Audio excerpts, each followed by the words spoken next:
Joining us now is Dr. Mmatlou Kalaba, a senior analyst at the Bureau for Food and Agricultural Policy. Dr. Kalaba, thank you so much for your time this afternoon. So 60 nations have been slapped with these tariffs, and we know that the South African agriculture sector is one of the most impacted.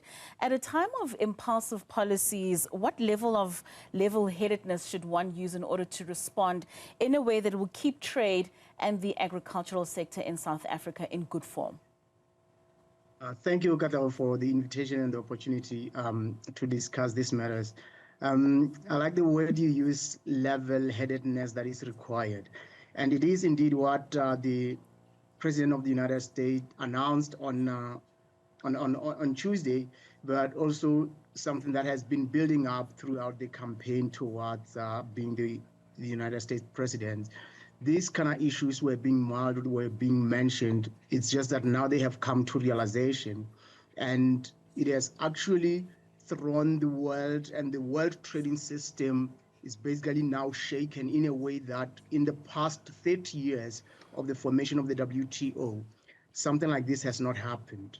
And I'm quite comfortable and support the approach that South Africa has adopted, a two-pronged approach, both the diplomatic as well as the trade part, because what you need is that any country needs to stay to its strategy and its approach to global economics or global diplomacy and not be reactive to what is happening.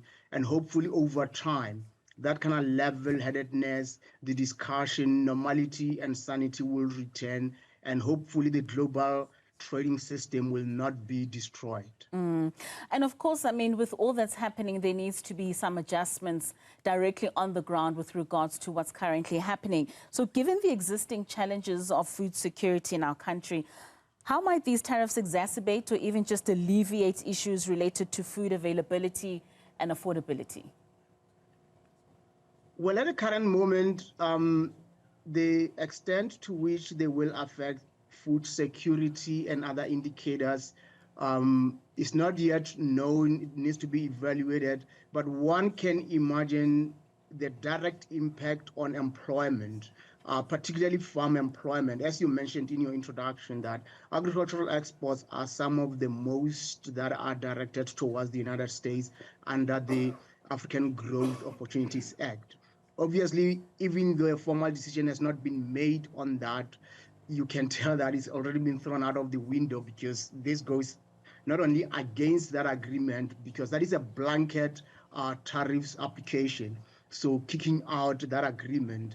So South Africa has strategically over time used that agreement to target that high value and very, I would say, rewarding program, and the citrus products, the horticulture, and some of the livestock products that were targeted to the United States will, in the next few days, start unpacking this kind of impact. And that's when now you get to realize how employment would be affected, or any of those, including food security. But the extent to which that would happen depends on how quick can we shift to other markets, where else are there opportunities for those products. And that is how you almost would mitigate against the impact. But for now, the full extent of that impact is not yet known or quantified. So should we assume that then South Africa gets kicked out of AGOA? How should we be using this time to plan around the potential alternatives that you make mention of, and initiating other trade agreements that will ensure especially our farmers are not be put in an adverse position because of these tariffs? Well, there are things that can be adopted in the immediate term, but generally, to diversify and create a trade environment similar to AGOA, or what we did with the EU under the SADC Economic Partnership Agreement, takes a lot of time, a minimum of 4 years in the negotiations. And unfortunately for South Africa, there's a time that we really misused. If you take into account the last 15 years, South Africa has not entered into any comprehensive trade agreement. It was just the adjustments of the SADC EPA, and when the United Kingdom got out of the EU in the process that is called Brexit, we did that adjustment to ensure that we do not lose that UK market. But the point is that that aggression that was seen in the early 2000s and the late 1990s disappeared, even though there were, calls to reignite it. However, all is not lost in that the BRICS nation, which are expanding now, some of them have that capacity to absorb some of the imports. But we kind of have to take into account that it is not only South Africa that is in this situation. As you mentioned, 60 other countries are affected.